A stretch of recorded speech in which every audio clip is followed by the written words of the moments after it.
باقی مادہ نجاستوں کا بیان ہوگا، ناپاک چیزوں کا بیان ہوگا۔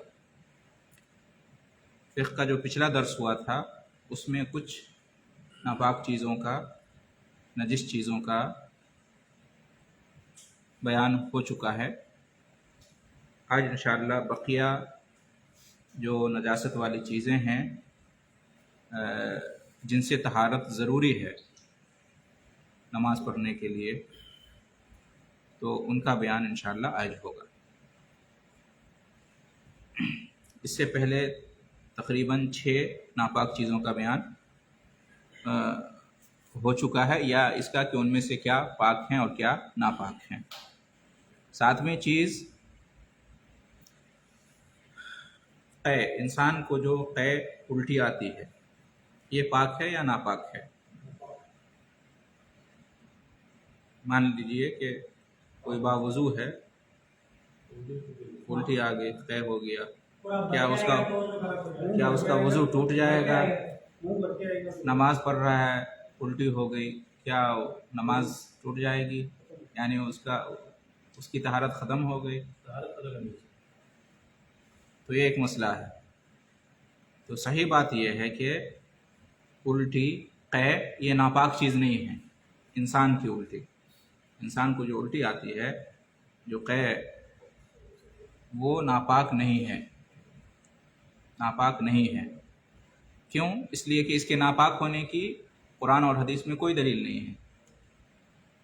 تو جب قرآن اور حدیث میں اس کے ناپاک ہونے کی کوئی دلیل نہیں ہے تو ہم اس کو ناپاک کیسے کہہ سکتے ہیں؟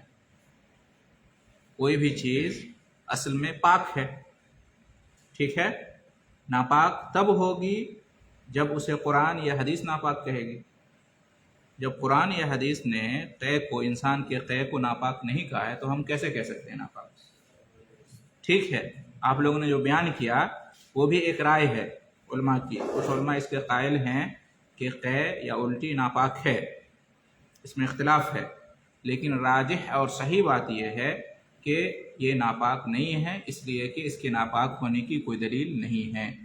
اس لیے اگر کوئی باوضو ہے اور اسے الٹی ہو گئی، قے ہو گیا، یا نماز کی حالت میں ہے، تو اس کا وضو نہیں ٹوٹے گا، اس کی نماز نہیں ٹوٹے گی، وہ باوضو ہی رہے گا اور وہ نماز اپنی کمپلیٹ کرے گا۔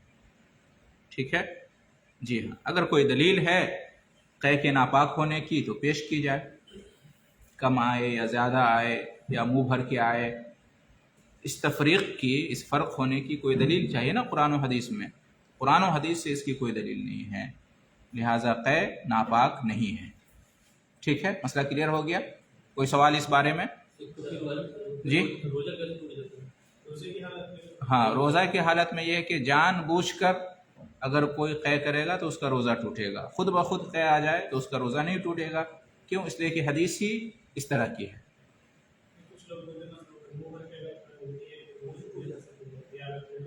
نہیں، حدیث یہ ہے کہ جس کو خود بخود الٹی آ جائے تو اس کا روزہ نہیں ٹوٹے گا، وہ اپنا روزہ مکمل کرے، اور جو جان بوجھ کے، من استقاع عمدن، ہاں حدیث میں ہے کہ جان بوجھ کر قے کرے، الٹی کرے، جان بوجھ کر کسی ایسی چیز کو سونگھے جس سے الٹی آئے گی، جان بوجھ کر اپنے پیٹ کو نچوڑے، جان بوجھ کر اپنے حلق میں انگلی دے اور پھر قے آئے تو اس کا روزہ ٹوٹے گا۔ لیکن من ذرعہ القے، جس کو خود بخود قے آ جائے تو اس کا روزہ نہیں ٹوٹے گا، یہ حدیث کے الفاظ ہیں۔ تو وہاں پہ حدیث ہے روزہ کے بارے میں کہ جان بوجھ کر قے کرے گا تو روزہ ٹوٹے گا، خود بخود قے آ جائے تو روزہ نہیں ٹوٹے گا، نہیں خراب ہوگا۔ ہاں، لیکن دلیل نہیں ہے اس کی، قرآن و حدیث میں اس کی کوئی صحیح دلیل نہیں ہے، صحیح دلیل اس کی کوئی نہیں ہے قے کے ناپاک ہونے کی۔ ٹھیک ہے، نہیں ٹوٹے گا روزہ۔ کسی کے کپڑے پہ قے، اگر کسی بچے نے قے کر دیا، الٹی کر دی کسی کے کپڑے پہ، کپڑا ناپاک نہیں ہوگا، آپ اس کو دھو لیجئے، اچھی مرضی ہے، آپ کی مرضی ہے، لیکن وہ ناپاک نہیں ہوگا۔ جیسے تھوک ہے، جیسے ناک کا مادہ ہے، یہ سب کیا ہے؟ ناپاک نہیں ہے، لیکن پھر بھی اس کو انسان کی طبیعت گوارا نہیں کرتی ہے، دھوتا ہے، تو اسی طرح سے قے ہے، دھو لے انسان، طبیعت گوارا نہیں کرے گی، اس میں سے بو آئے گی، لیکن یہ ہے کہ وہ اس کی وجہ سے کپڑا یا بدن ناپاک نہیں ہوگا، اس لیے کہ قے کے ناپاک ہونے کی کوئی صحیح دلیل موجود نہیں ہے۔ جی نمبر 8، خون۔ خون پاک ہے یا ناپاک ہے؟ تو کہتے ہیں کہ خون اگر بہنے والا ہو، ایسا خون جو بہتا ہو، بہنے والا خون چاہے انسان کے جسم سے نکلے یا جانور کے جسم سے نکلے، بہتا ہوا خون، بہنے والا خون کیا ہے؟ ناپاک ہے۔ دلیل اس کی کیا ہے؟ دلیل قرآن کی آیت ہے، سورہ انعام آیت نمبر 145، الا ان یکون میتہ او دما مسفوحا او لحم خنزیر فانہ رجس۔ اللہ تعالیٰ نے حرام چیزوں کا بیان جب کیا تو کہا کہ حرام نہیں ہے سوائے اس کے کہ کوئی مردار چیز ہو، مردہ جانور، اس کا گوشت حرام ہے، اور دمم مسفوحہ، بہتا ہوا خون، بہنے والا خون، یہ بھی حرام ہے، او لحم خنزیر، یا خنزیر کا گوشت، یہ بھی حرام ہے۔ فإنہ رجس، کیوں یہ سب حرام ہے؟ فإنہ رجس، اس لیے کہ یہ ناپاک ہے۔ سمجھ گئے؟ تو آیت موجود ہے اس بات پر، اس لیے ہم نے کہا کہ انسان یا جانور کے جسم سے نکلنے والا خون، کیونکہ وہ بہنے والا ہے، بہتا ہے، اس لیے ناپاک ہے۔ ٹھیک ہے جی۔ اور اس پر اجماع بھی ہے، اس پر کیا ہے؟ اجماع بھی ہے۔ اس لیے جب بکرا ذبح کرتے ہیں یا گائے ذبح کرتے ہیں قربانی میں، تو خون کو کیا کرتے ہیں؟ خون کو نہیں کھاتے ہیں نا، کیوں؟ اس لیے کہ حرام ہے۔ ٹھیک ہے، سوال یہ ہوتا ہے کہ وہ جانور کے لیے یہ حج مطلب آیت ہے کہ یہ انسان کے لیے سب عام ہے، سب کے لیے۔ انسان کے خون نکلے حدیث میں ہے دمم مسفوحہ، بہنے والا خون، کھانے کے لیے ہے کہ نکل گیا تو ہم ناپاک ہو گئے، وہ انسان کے جسم سے نکلے یا جانور کے جسم سے۔ خون چونکہ بہنے والا ہے، بہتا ہوا خون ہے، اس لیے وہ ناپاک ہے۔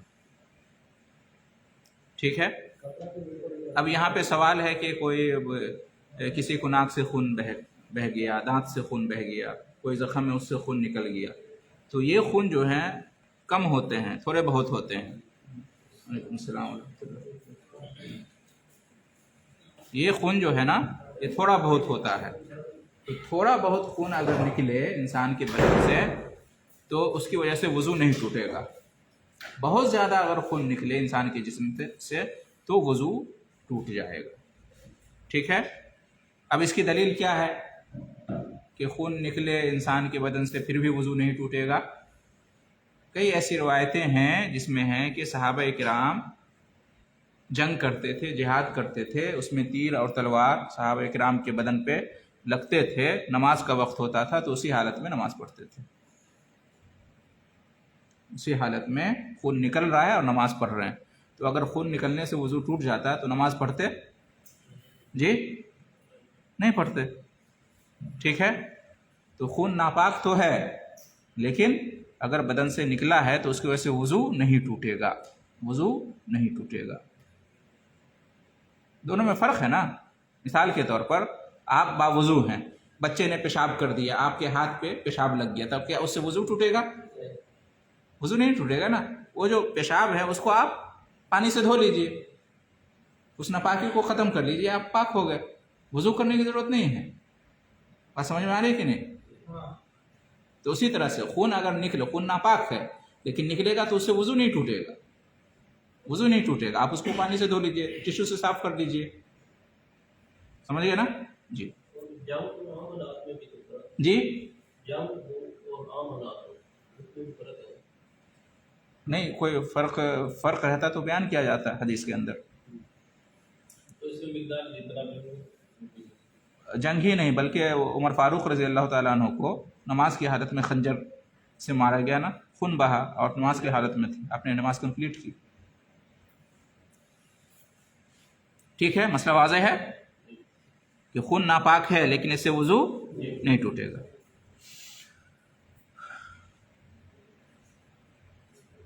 جیسا کہ پیشاب ناپاک ہے اور پیشاب لگ گیا، اگر بچے نے پیشاب کر دیا تو اس کی وجہ سے وضو نہیں ٹوٹے گا۔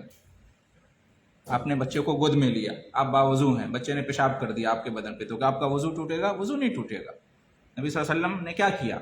پچھلے درس میں آپ نے پڑھا، نبی صلی اللہ علیہ وسلم نے پانی منگوایا اور چھڑک دیا، دھو دیا، وضو نہیں کیا، وضو نہیں ٹوٹا۔ تو اسی طرح سے خون کا معاملہ ناپاک ہے لیکن اسے وضو نہیں ٹوٹے گا۔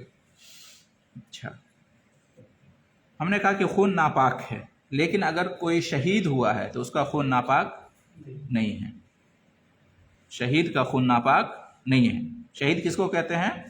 شہید سے مراد جو جہاد کرتا ہوا شہید ہوا، جس نے جہاد کیوں کیا؟ اللہ کا کلمہ بلند کرنے کے لیے، دین کی سربلندی کے لیے شہید ہو گیا، تو اس کا خون کیا ہے؟ ناپاک نہیں ہے۔ یہ شہید کی فضیلت ہے، شہید کی خصوصیت ہے۔ کیا دلیل ہے کہ شہید کا خون ناپاک نہیں ہے؟ شہید کے بارے میں کہا گیا کہ اس کو غسل دینے کی ضرورت نہیں ہے، اسی حال میں اس کو دفن کر دیا جائے گا۔ سمجھ گئے کہ نہیں؟ تو اگر خون اس کا ناپاک ہوتا تو ناپاکی کی حالت میں کیسے دفن کیا جاتا؟ نبی صلی اللہ علیہ وسلم نے غزوہ احد میں جو صحابہ کرام 70 صحابہ کرام شہید ہوئے تھے غزوہ احد میں، تو آپ صلی اللہ علیہ وسلم نے کیا کہا کہ ادفنوہم فی دمائہم، اسی حالت میں ان کو دفن کر دو، خون ہی کی حالت میں، ولم یغسلہم، اور ان کو غسل نہیں دیا۔ یہ اس بات کی دلیل ہے کہ شہید کا خون کیا ہے؟ ناپاک نہیں ہے۔ جی، اگر شہید کا خون ناپاک ہوتا تو دفن کرنے سے پہلے دھونے کا، غسل کا حکم دیا جاتا۔ نمبر 9، حیض کا خون۔ حیض کا خون، عورت کو جو ماہواری آتی ہے، ہر مہینے جو خون عورت کی شرمگاہ سے نکلتا ہے، حیض کا خون جس کو کہتے ہیں، ماہواری، پیریڈز جو آتے ہیں، اس خون کا کیا حکم ہے؟ تو یہ خون بھی بدرجہ اولیٰ ناپاک ہے۔ جب عام خون ناپاک ہے نا، تو وہ خون بدرجہ اولیٰ ناپاک ہے۔ ایک عورت نبی صلی اللہ علیہ وسلم کے پاس آئی اور اس نے دریافت کیا کہ آپ کا کیا خیال ہے، ہم عورتوں کو حیض آتا ہے، وہ حیض کا خون جو ہے کپڑے میں لگ جاتا ہے، تو کیا کرے عورت؟ تو آپ صلی اللہ علیہ وسلم نے فرمایا کہ تحطہ ثم تقرصہ بالماء وتنزعہ وتصلی فیہ، کہ وہ جو خون ہے اس کو پانی سے صاف کرے اور اس کے بعد نماز پڑھے۔ ٹھیک ہے؟ تو نماز پڑھنے سے پہلے کیا حکم دیا نبی صلی اللہ علیہ وسلم نے؟ اس خون کو دور کرو اپنے کپڑے سے۔ کس چیز سے؟ پانی سے صاف کرو، دھو۔ تو یہ اس بات کی دلیل ہے کہ حیض کا خون ناپاک ہے۔ اگر ناپاک نہیں ہوتا تو نبی صلی اللہ علیہ وسلم اس کو پانی سے دھونے کا حکم نہیں دیتے۔ نماز سے پہلے آپ نے کہا کہ پہلے اس کو صاف کرو پانی سے، اس کے بعد نماز پڑھو۔ جی نہیں، حیض کی حالت میں کیسے ناپاک پڑھیں؟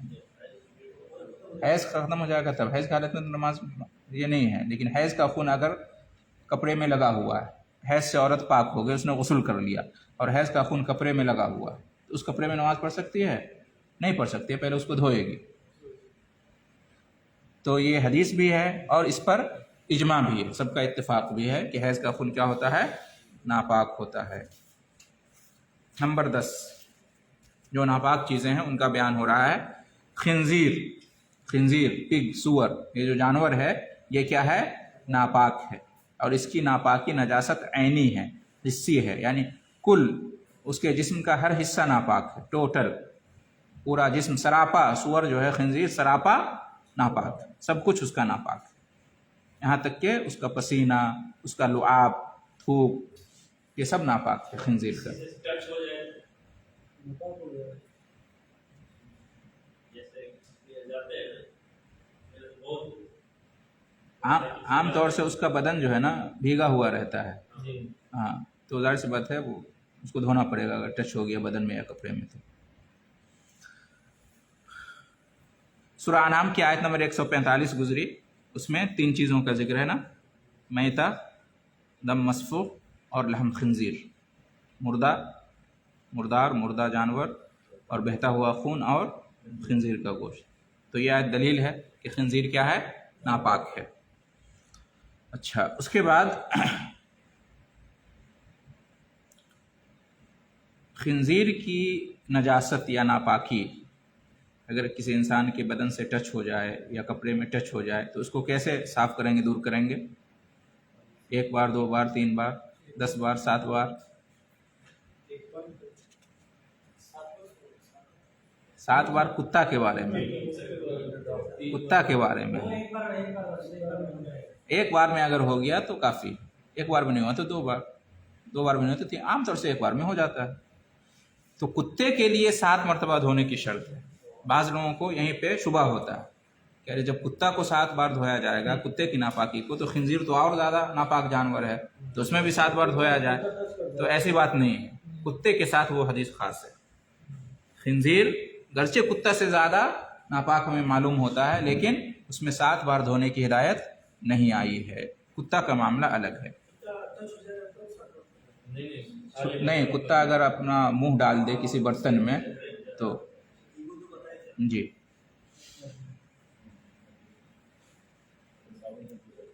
اب جیسے سور نے کسی برتن میں منہ ڈال دیا، کسی بالٹی میں منہ ڈال دیا، ٹھیک ہے، اور کتے نے بھی ڈال دیا، تو دونوں کی نجاست کو دور کرنے میں فرق ہے۔ کتے کے لیے 7 بار دھوئیں گے اس برتن کو، 1 بار مٹی سے، جبکہ خنزیر کے لیے ایسی کوئی شرط نہیں ہے، 1 بار بھی دھو لیا تو کافی۔ کیوں ضائع کریں گے، برباد کریں گے برتن کو، تو فضول خرچی ہو جائے گی۔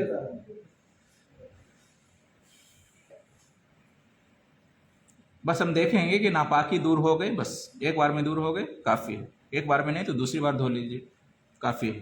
ایک آدمی نے مسجد میں پیشاب کر دیا ایک دیہاتی میں، تو نبی صلی اللہ علیہ وسلم نے صرف 1 بار پانی کا ڈول بالٹی منگوایا اور بہا دیا، بس، بار بار نہیں، دوسری بالٹی، تیسری بالٹی، چوتھی بالٹی، پورا ریسرچ نہیں کیا، چیک نہیں کیا ہے کہ نہیں، معائنہ نہیں کیا مشین سے کہ ختم ہوئی ناپاکی کہ نہیں ہوئی۔ ہاں، پانی ابھی تو، اور پانی نکل کے وہاں سے چلا جائے گا۔ ہاں تو پانی تو ابھی تو، لیکن وہاں پہ کیا تھا کہ پیشاب اور پانی جذب ہو گیا وہیں پہ، لیکن آج کل تو پانی رکتا ہی نہیں ہے وہاں پہ، پیشاب پانی سب بہہ کے چلا جاتا ہے، تو آج تو زیادہ آسان ہے، آج تو معاملہ زیادہ آسان ہے۔ نمبر 11، کتا، جیسے خنزیر ہے اسی طرح سے کتا سراپا ٹوٹل کیا ہے، ناپاک ہے، صحیح قول کے مطابق۔ کتے کا صرف لعاب ہی ناپاک نہیں ہے، کتے کا پورا جسم ناپاک ہے، صحیح اور راجح قول کے مطابق، اس کے بدن کا تمام حصہ ناپاک ہے۔ اگر کتا کسی کے برتن میں منہ ڈال دے تو کیا کریں گے، 7 مرتبہ دھویا جائے گا، حدیث میں ہے۔ 1 بار مٹی سے دھویا جائے گا، پہلی بار یا آخری بار، پہلی بار مٹی سے، اولاہن بالتراب، حدیث میں آیا ہے کہ طہور اناء احدکم اذا ولغ فیہ الکلب ان یغسلہ 7 مرات اولاہن بالتراب، کہ اگر کتا تمہارے برتن میں منہ ڈال دے تو 7 بار اس کو دھویا جائے، پہلی بار مٹی سے۔ نمبر 12، درندے جانور، درندے جانور، چرند و پرند جو ہوتے ہیں جن کا گوشت حلال نہیں ہے، یہ پاک ہیں یا ناپاک ہیں؟ جیسے کوا ہے، بھیڑیا ہے، شیر ہے، کیا یہ سب ناپاک ہے اگر یہ بدن سے کپڑے سے ٹچ ہو جائے؟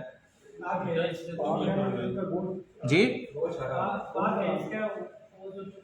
یہ حرام جانور، حلال جانور نہیں ہے، حرام جانور ہے یہ، حلال جانور نہیں ہے، ناپاک نہیں ہے، جی ہاں، حرام ہے لیکن ناپاک نہیں ہے، حرام ہونا اور بات ہے اور ناپاک ہونا اور بات ہے، جی صحیح بات ہے۔ سوائے کتا کے، کتا کس جانور میں آتا ہے؟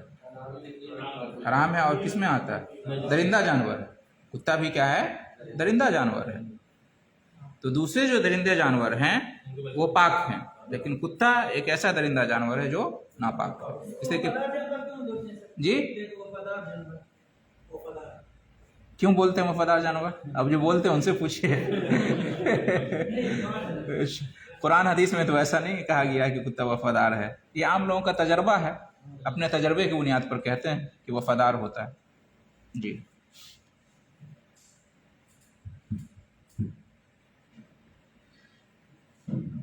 یہ جو حرام جانور ہیں، درندے جانور جن کا گوشت کھانا حلال نہیں ہے، ان جانوروں کی تجارت کرنا، خریدنا، بیچنا جائز ہے کہ نہیں ہے؟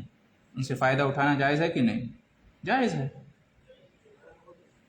حرام ہے لیکن دوسرے مقصد سے، کھانے کے لیے نہیں، بزنس ہے، تجارت ہے، کچھ ہے، زو وغیرہ میں ڈالنا ہے، رکھنا ہے، تو اگر کہیں گے ناپاک ہیں تو پھر اب اس میں جو ہے لوگ جب اس کا دھندا کرتے ہیں تو بدن کو ٹچ ہوگا، کپڑے کو ٹچ ہوگا، تو ناپاک کہیں گے تو بہت زیادہ اشکال آئے گا اس میں. یہ بھی اس بات کا جو ہے یہ ہے، مطلب اس سے بھی ثابت ہوتا ہے کہ یہ ناپاک نہیں ہے. جیسے بکری ہے، گائے ہے، بیل ہے، اسی طرح سے وہ جانور بھی ہیں، ناپاک نہیں ہیں. فرق یہ ہے کہ یہ حلال ہیں اور وہ حرام. تو چونکہ ناپاک ہونے کی کوئی دلیل نہیں ہے ان جانوروں کے بارے میں، اس لیے ہم ناپاک نہیں کہیں گے. نمبر 13، بلی. بلی پاک ہے یا ناپاک ہے؟ بلی درندہ درندے میں حرام ہے یا حلال ہے؟ ساری یہ حرام ہے. بلی کیسے شکار کرتی ہے، کیسے کھاتی ہے؟ ہاں تو یہ حرام ہے، لیکن اس کے باوجود یہ ناپاک نہیں ہے، پاک ہے. حدیث میں پوچھا گیا نبی کریم صلی اللہ علیہ وسلم سے بلی کے بارے میں، تو فرمایا کہ انہا لیست بنجس انہا من الطوافین علیکم او الطوافات. یہ بلی ناپاک نہیں ہے، یہ تو ہر وقت تمہارے گھروں کا چکر لگاتی رہتی ہے، اس کا تو ہر وقت ہمارے گھر میں آنا جانا رہتا ہے.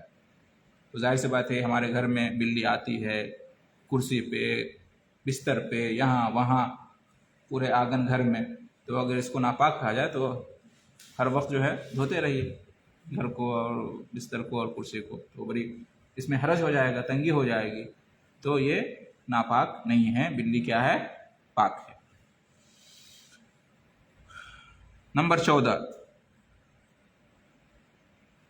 گدھا اور خچر. گدھا اور خچر وغیرہ پاک ہے یا ناپاک ہے؟ راجح قول، ہاں یہ تو حرام ہے، لیکن راجح قول کے مطابق یہ پاک ہے، ناپاک نہیں ہے گدھا اور خچر. اس کی سب سے بڑی دلیل ہے کہ اس پر سواری ہوتی تھی.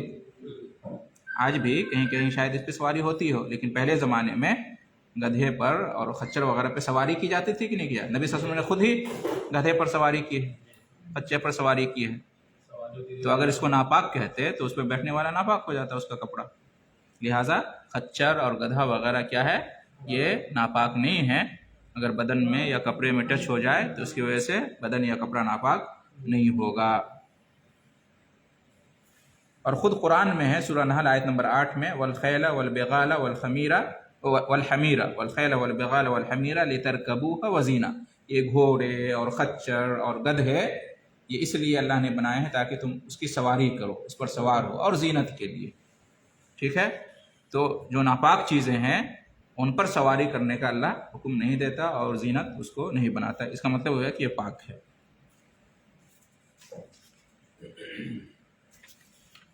نمبر 15، مردار. پاک ہے یا ناپاک ہے؟ اس میں تفصیل ہے، کون سا مردہ کون سا مردار پاک ہے، کون سا ناپاک ہے، اس میں تفصیل ہے. مردہ کہتے ہیں کس کو؟ مردار مینس تو ذبح کرنے کے بعد بھی تو مر جاتا ہے. ہاں، مردار مینس بغیر ذبح کیے ہوئے، ہاں جو طبی طور پر مر جائے یا ذبح کیے بغیر اس کو مار دیا جائے یا مر جائے، گر کر مر جائے، کچل کر مر جائے، جیسے بھی ہو. مطلب شرعی اعتبار سے جس کو ذبح نہ کیا گیا ہو اور اس کے بغیر ہی وہ مر گیا ہو تو اس کو کہتے ہیں مردہ. ٹھیک ہے جی ہاں. مردہ جانور کا گوشت جو ہے یہ ناپاک ہے اور یہ حرام ہے، جیسا کہ اس کا بیان کئی بار ہو چکا ہے. حرمت علیکم المیتہ قرآن میں ہے کہ مردہ جانور تمہارے اوپر حرام کیا گیا، یعنی اس کا گوشت کھانا حرام کیا گیا. تو مردے کا گوشت ناپاک ہے اور حرام ہے. دوسری آیت سورہ انعام کی بھی گزری، آیت نمبر 145، اس میں بھی مردے کا ذکر آیا ہے کہ یہ حرام ہے. حکمت اس کی کیا ہے؟ اس کی حکمت کہتے ہیں کہ جو جانور مر جاتا ہے بغیر ذبح کیے ہوئے تو اس کا خون اسی کے جسم میں رہ جاتا ہے، منجمد ہو جاتا ہے اور وہ نقصان دہ ہوتا ہے. اگر اس مردہ جانور کا گوشت کھایا جائے تو وہ انسان کی صحت کے لیے کافی نقصان دہ ہوتا ہے. جی شکار کرتے ہیں لوگ، جیسے پہلے سوئی آتی ہے چلاتے ہیں اس کو، تو ان کو ادنا ہو جاتا ہے، اس کے بعد اس کو اس کو ذبح کر لیجیے، اگر وہ زندہ ہے تو اس کو ذبح کر لیجیے اگر مرا نہیں ہے تو. اور اگر آپ نے بسم اللہ پڑھ کر گولی چلائی ہے اور وہ مر گیا ہے تو بھی وہ ہاں کہیں بھی لگی تو وہ بھی وہ آپ نے بسم اللہ کر کے اگر مارا ہے تو شکل کی. مطلب یہی ہے کہ پھر اس کے بدن میں خون تو جم گیا، جمع نہیں ہو صحیح طریقے سے خون نکلا نہیں رہا. ہاں تو اس میں یہ ہے کہ بسم اللہ، ہاں اس کو جہاں تک ہو سکے اس کو بعد میں نکال دیجیے خون کو. جی ہاں تو اس کی وجہ سے دیکھ لیجیے. ہاں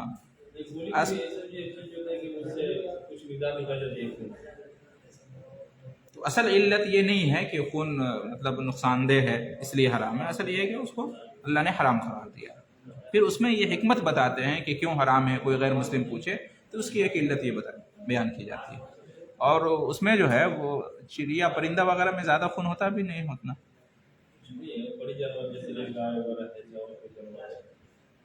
جلدی سے ذبح کر لیجیے مرنے سے پہلے. جلد المیتہ، اس کے بعد جو ہے نا مردہ جانور کا چمڑا، کھال، اس سے پہلے اس کا بیان ہو چکا ہے. کیا اگر دباغت نہیں دیا گیا ہے اس کو تو وہ ناپاک ہے، اور دباغت اگر دے دیا جائے تو وہ پاک ہے. دباغت کا مطلب نمک وغیرہ سے، کیمیکل وغیرہ سے صاف کیا جاتا ہے چمڑا کو، تو دباغت دینے کے بعد پاک ہو جاتا ہے، دباغت دینے سے پہلے پاک نہیں ہوتا ہے. مردہ جانور کی کھال، مردہ جانور کے چمڑے کی بات ہو رہی ہے. اور اس پر تمام ائمہ اربعہ کا، چاروں مسلک کا اتفاق ہے، سوائے کتا اور خنزیر کے، کہ اس کی کھال، اس کا جو چمڑا ہے دباغت دینے کے بعد بھی پاک نہیں ہوگا. بعض اہل علم کا یہ کہنا ہے. دلیل اس کی کہ اذا دبغ الاحاب فقد طہرا، جب چمڑا کو، کھال کو دباغت دے دیا جائے تو وہ پاک ہو جاتا ہے. نبی صلی اللہ علیہ وسلم کی حدیث ہے، اور وہ حدیث بھی گزری کہ نبی کریم صلی اللہ علیہ وسلم نے دیکھا کہ ایک مردہ بکری پڑی ہوئی ہے، تو کہا کہ اس سے فائدہ کیوں نہیں اٹھائے، اس کے کھال سے، اس کے چمڑے سے، تو کہا کہ یہ تو مر چکی ہے. تو آپ نے فرمایا کہ انما حرم اکلھا، اس کا کھانا حرام ہے، اس کا چمڑا جو ہے نا یہ حرام نہیں ہے، اس کو دباغت دینے کے بعد اس سے فائدہ اٹھا سکتے ہو.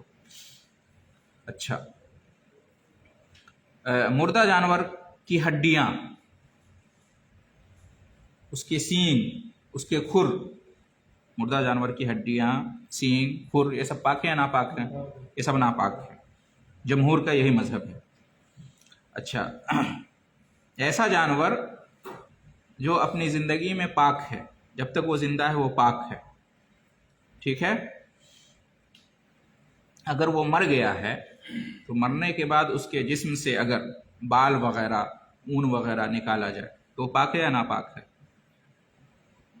مردہ جانور کا، ہاں، تو وہ حلال جانور ہو یا حرام جانور ہو، بال وغیرہ جو ہے وہ پاک ہے، ناپاک نہیں ہے، ٹھیک ہے. اس لیے اس کا استعمال ہوتا ہے کپڑے وغیرہ میں، گرم کپڑے بنائے جاتے ہیں، جوتے وغیرہ سب، ٹھیک ہے. اس لیے کہ یہ جو ہے نا بال وغیرہ جو ہے اس کا، یہ مطلب اس میں خون وغیرہ نہیں رہتا ہے، تو اس وجہ سے اس کو ناپاک کہا جائے. تو اہل علم نے کہا ہے کہ یہ سب کیا ہے، ہڈیاں، کھر اور سینگ تو ناپاک ہے، لیکن بال وغیرہ، اون وغیرہ یہ سب کیا ہے، پاک ہے. مطلب وہ ناپاک وہ حرام جانور بھی ہو، حرام جانور ہو تو بھی، جیسے بولے کہ خنزیر ہوئی، ہاں وہ الگ ہے، خنزیر اور کتے کے علاوہ کی بات ہو رہی ہے. جی، قرآن میں ہے وَالْأَنْعَامَ خَلَقَهَا لَكُمْ فِيهَا دِفْءٌ وَمَنَافِعُ وَمِنْهَا تَأْكُلُونَ، یہ جو مویشی جانور ہیں اللہ نے تمہارے لیے ان کو پیدا کیے ہیں، اس کے ذریعے سے تم گرم کپڑے بنا سکتے ہو، ہے نا، گرمی حاصل کر سکتے ہو، اور بھی بہت سارے فائدے ہیں، اور اس میں سے تم کھا بھی سکتے ہو. یہ مویشی جانور کے بارے میں. اسی طرح دوسری جگہ کہ من اصوافها واوبارها واشعارها اساسا ومتاعا الى حين، کہ جو جانور ہے، مویشی جانور، چوپائے جانور، اس کا جو ہے بال اور اون اور اس طرح کی جو بھی چیز ہے وہ تمہارے فائدے کی چیز ہے، تم اس کا استعمال کر سکتے ہو. اسی طرح سے مردہ بکری کے بارے میں حدیث گزری، اس کے کھال کے بارے میں آپ صلی اللہ علیہ وسلم نے کہا کہ اس سے فائدہ اٹھا سکتے ہو. اچھا، یہ تو مردہ جانور کی بات ہوگی. مردہ آدمی کا کیا حکم ہے؟ اگر انسان مر جائے تو وہ پاک ہے یا ناپاک ہے؟ مرنے کے بعد انسان زندہ حالت میں بھی اور مردہ حالت میں بھی پاک ہے، ناپاک نہیں ہے. ٹھیک ہے، اس لیے مردہ کو اگر آپ چھو لیتے ہیں تو اس کی وجہ سے آپ ناپاک نہیں ہوں گے، آپ کا ہاتھ ناپاک نہیں ہوگا، مسلم ہو یا غیر مسلم ہو، مسلم ہو یا غیر مسلم ہو، زندہ ہے تو بھی پاک ہے، مر گیا ہے تو بھی پاک ہے۔ ہاں، اس کو غسل دینا چاہیے، غسل کرنا چاہیے، لیکن اس وجہ سے نہیں کہ وہ اس کو بدن کو چھوا تو وہ ناپاک ہو گیا۔ وہ حکم ہے حدیث میں کہ غسل دینے والا، مردہ کو غسل دینے والا بھی غسل کرے۔ اب یہ واجب غسل ہے یا مستحب غسل ہے، اس میں بھی اختلاف ہے ان کا، لیکن یہ ہے کہ مردہ کو چھونے کی وجہ سے چھونے والا اس کا ہاتھ ناپاک نہیں ہوگا، ٹھیک ہے۔ غسل دینے میں کیا ہوتی ہے؟ غسل دینے میں غلاظت وغیرہ بھی وہ لگتا ہے، تو دھونا واجب نہیں ہے، مستحب ہے غسل کرنا۔ اچھا، حدیث میں ہے کہ ان المومن لا ینجس، مومن جو ہے ناپاک نہیں ہوتا ہے۔ ابن عباس کا فرمان ہے کہ المسلم لا ینجس حیا ولا میتا، مسلم ناپاک نہیں ہوتا ہے، نہ زندہ حالت میں نہ مردہ حالت میں۔ اسی طرح سے غیر مسلم کے پاک اور ناپاک ہونے کی بحث اس سے پہلے گزر چکی ہے۔ قرآن میں مشرکین کو کہا گیا کہ نجس سے ناپاک ہوتے ہیں، تو ناپاک ہونے سے مراد کیا ہے؟ چونکہ کفر اور شرک ان کے دل میں، ان کے عقیدے میں پائے جاتے ہیں، اس وجہ سے وہ ناپاک ہیں، حسی طور پر، جسمانی طور پر ناپاک نہیں ہیں، ٹھیک ہے، معنوی طور پر وہ ناپاک ہیں۔ اس لیے غیر مسلموں کے کپڑوں کے ساتھ لانڈری میں آپ کے کپڑے دھل رہے ہیں تو کوئی بات نہیں ہے، ایک ہی ٹیبل پر آپ دونوں کھانا کھا رہے ہیں تو کوئی بات نہیں ہے، اس لیے کہ وہ حسی طور پر ناپاک نہیں ہے، ناپاک وہ اپنے کفر اور شرک کی وجہ سے ہے، معنوی اعتبار سے، باطنی اعتبار سے ناپاک ہے، ظاہری اعتبار سے ناپاک نہیں ہے۔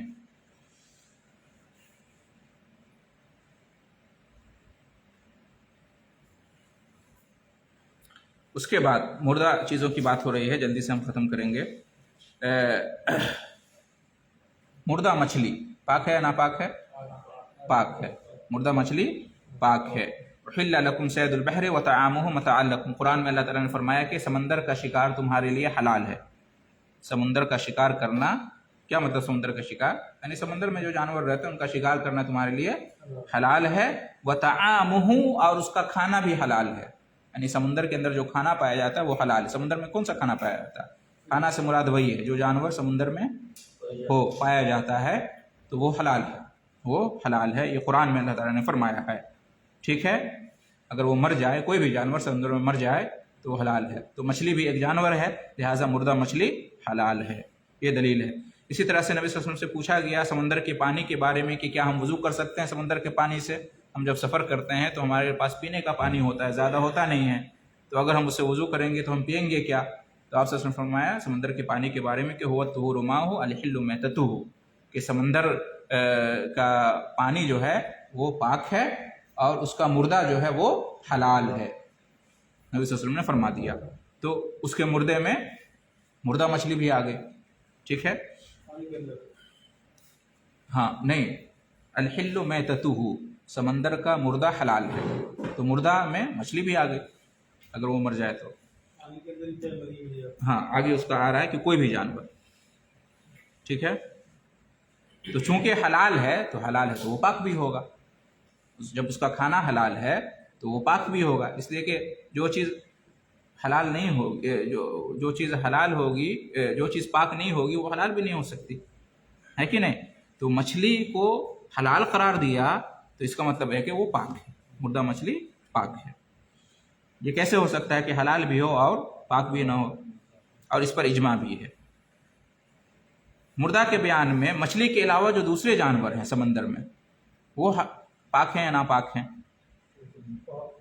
وہ بھی پاک ہیں، مچھلی کے علاوہ جتنے بھی جانور ہیں سمندر میں، پانی میں رہنے والے، جن کی زندگی پانی میں ہے، پانی کے بغیر وہ زندہ نہیں رہ سکتا، تو وہ کیا ہے؟ حلال ہے اور وہ پاک ہے۔ پاک کیوں ہے؟ اس لیے کہ وہ حلال ہے، جب حلال ہے تو وہ پاک بھی ہوگا۔ دلیل اس کی اوپر گزری، احل لکم صید البحر وطعامہ، حلال کیا گیا تمہارے لیے سمندر کا شکار اور اس کا کھانا، تو اس کے کھانے میں مچھلی بھی ہے اور دوسرے جانور بھی ہیں۔ ایک حدیث میں ہے کہ صحابہ کرام کسی غزوے میں تھے تو ایک بہت بڑی مچھلی نما جانور ملا، بہت بڑا، جس کو عنبر کہا جاتا ہے، جس کا نام تھا عنبر، بہت بڑا تھا، ہاتھی سے بھی بڑا۔